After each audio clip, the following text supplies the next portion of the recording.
Seni barıklasım kalbim yüreğim, baştan mehrem hemra bolun dostum sen. Sen bilen asırlar çayım çöreğim, kış günüm yad ile gülün dostum sen.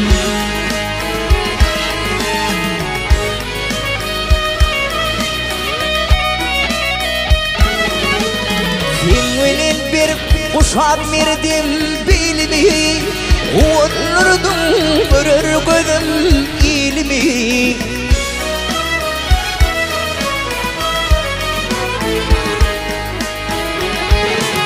Vaktimin akşırdım aydın yolumu, gül gibi şuursun falan dostum sen.